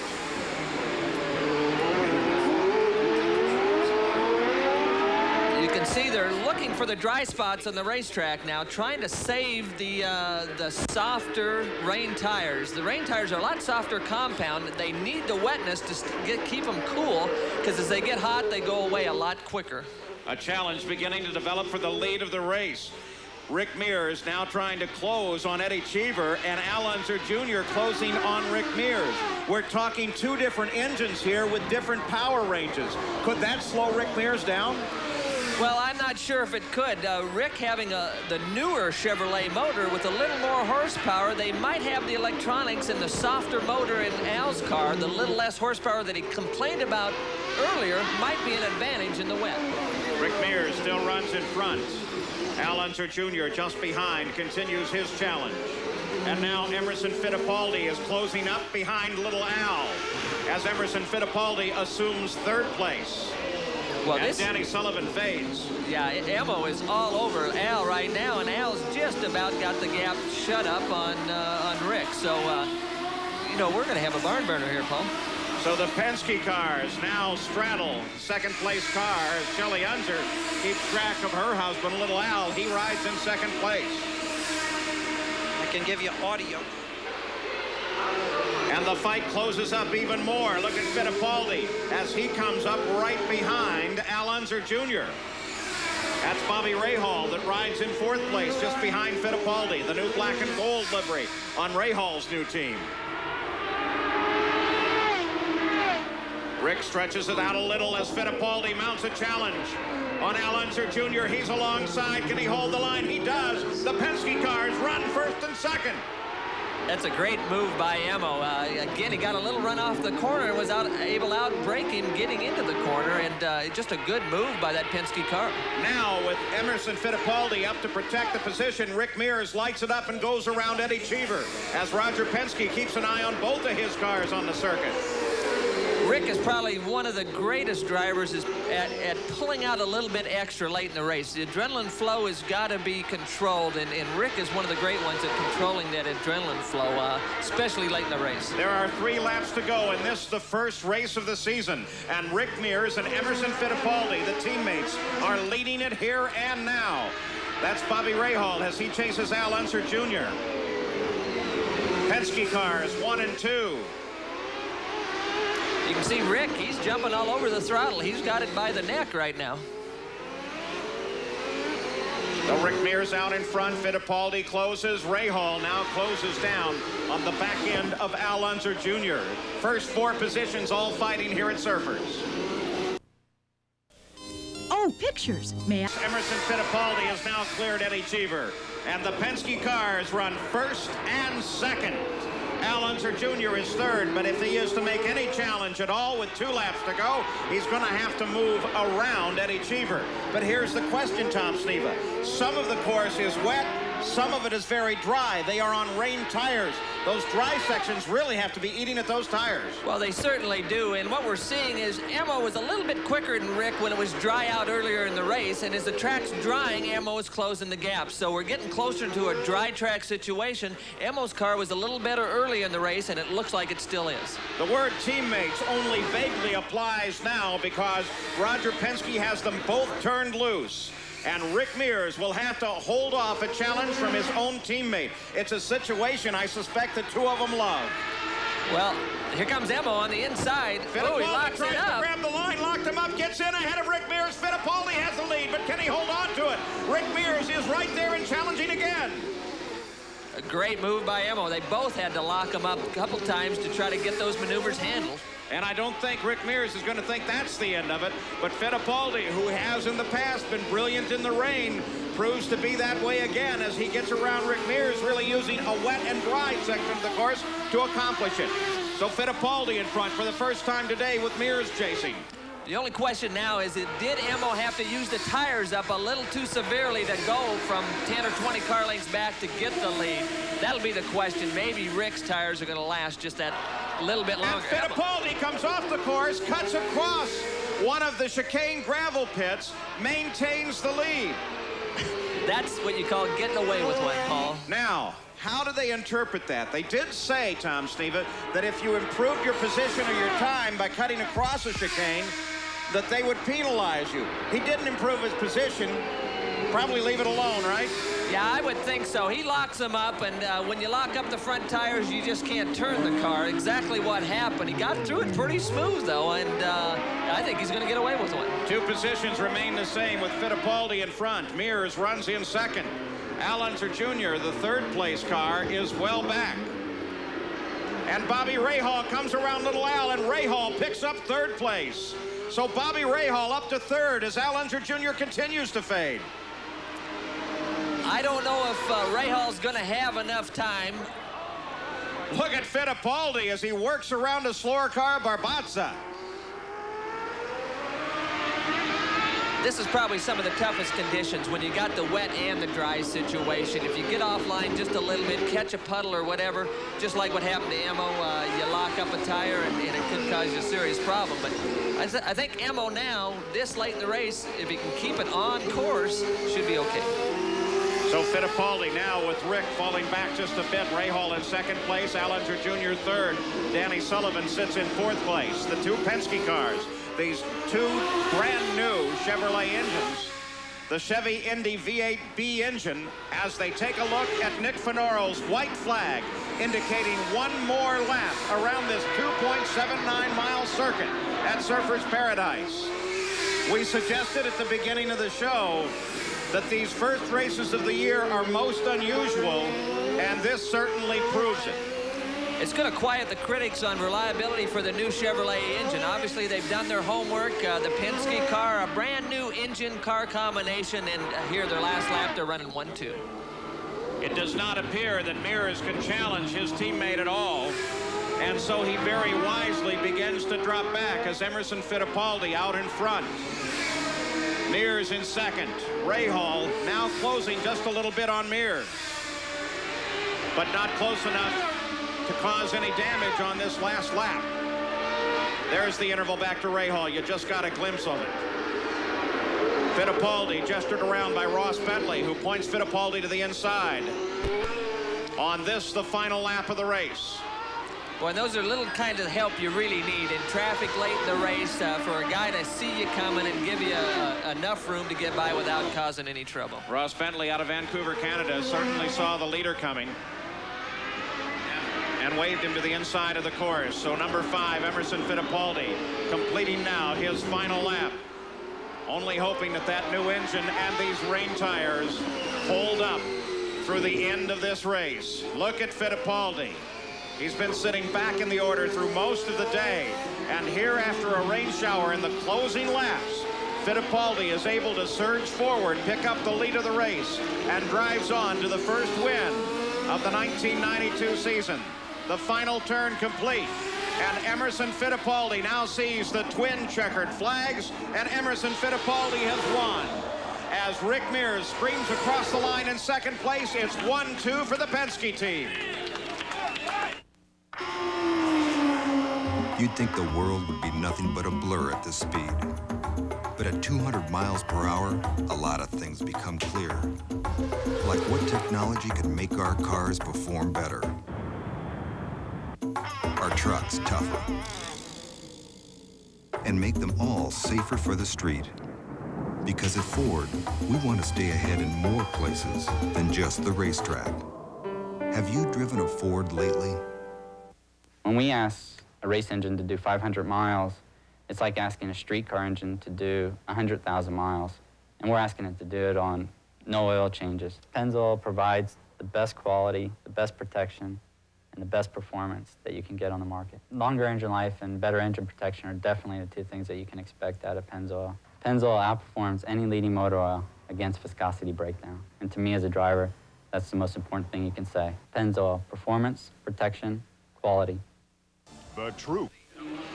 So Emerson Fittipaldi has taken the win, driving for Roger Penske. Let's go to Gary Gerald. Well, Emerson is out of the car, Paul. Emerson, what a way to come into the season. A 1-2 Penske Marlboro finish with a brand new power plant. This is a great moment. Well, Gary, I'm very pleased. We had a very exciting race. In the beginning, I was chasing Michael, Junior. Then I lost a lot of ground when I have to come in for wet. And on the rain, the car was beautiful. I was able to catch all the positions. And I'm very pleased for the Marlboro team, Penske, for Ricky Mears, myself. I mean, the whole team. Brand new cars, new engine, and with a win, it's the best thing can happen to us. Tell us about that movement where you broke through the chicane there when Rick was challenging you in the last 2 laps. Well, when I took the lead, I think I lost the reference point of braking, and I come by myself. and I locked the wheels, and I was going to try to turn. I said, no, it's better go straight, and it was a close call, but you know, in the wet, sometimes you have to take a risk to go quick. And I understand you did get a chance to test in the rain down at Firebird in Phoenix. Yeah, we had a good test on the wet, and unfortunately, we could not change the wet setup because on the pit stop it's so short. We could adjust the car for the wet.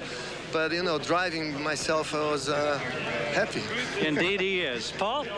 Emerson Fittipaldi now has the lead in the championship fight, picking up 20 points for first place. And the Penske organization finishes 1-2. Now, Jan Beekes is with team owner Roger Penske. Roger, in those last few laps, when you saw both your team cars dicing it out, how'd that make you feel? Well, I felt good that they were running 1-2, but I didn't want them to end up both maybe in trouble. Of course, I've told the drivers at the end of the race it's man for man, and certainly when Emil got inside Rick, Rick gave him a little bit of room, but the big important thing was we were pulling away from the rest of the field, and I guess we had a little rain test out in Phoenix 2 weeks ago that paid off. Congratulations, both your brand new cars won too. Well, to see the Marlboro team up front, you know, we haven't done that for a long time in the first race, so we're real happy. I think it's a real credit to the new engine. The Chevy engine ran all day long. We had our problems during the week, but it kind of all came together today. Thanks, Roger. Thank you. So Roger Penske, first and second. Bobby Rahal finishes third with his new team here at Surfers Paradise. And what was a most unusual day. We'll be back in a moment. Today's coverage of the first race of the 1992 IndyCar season, the Daikyo IndyCar Grand Prix from Surfers Paradise, Australia, has been brought to you by Ford and your Ford dealer. Have you driven a Ford lately?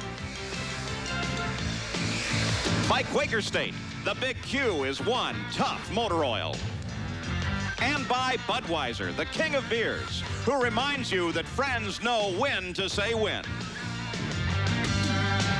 Well, the final results here at Surfers Paradise are parallel to what the points are, with Fittipaldi winning it, followed by Rick Mears, Bobby Rahal, Al Unser Jr., Danny Sullivan, John Andretti, and Mario Andretti side by side in 6th and 7th. Then Eddie Cheever, Scott Goodyear, Ted Prappis. As we go now through the rest of this finishing field, the first race of the season has in fact come to an end, Tom Sneva. What has? Emo's point, he chased everybody all day. His reference point for braking was other cars. He finally got the lead late in the race. He had no reference point. Almost made him cause a mistake to shoot the chicane, but he got away with it. And a new engine at the front of the field with a new Chevy engine. Now, race fans, don't forget, Mexico City is the site of round number 2 in the Formula One circuit, 2.7 miles long. Nigel Mansell won the first race of the season in the Grand Prix of South Africa. Now he and his teammate at Williams, Riccardo Patrese, are ready to lead the field down. We'll have coverage here Sunday at midnight Eastern Time on ESPN. So the first race of the 1992 IndyCar season is complete. By the way, congratulations to our colleague Derek Daly, who has finished second behind Fangio at the 12 Hours of Sebring. I'm Paul Page for Tom Sneva, Gary Gerald, and Jan Beekes. So long from the land down under.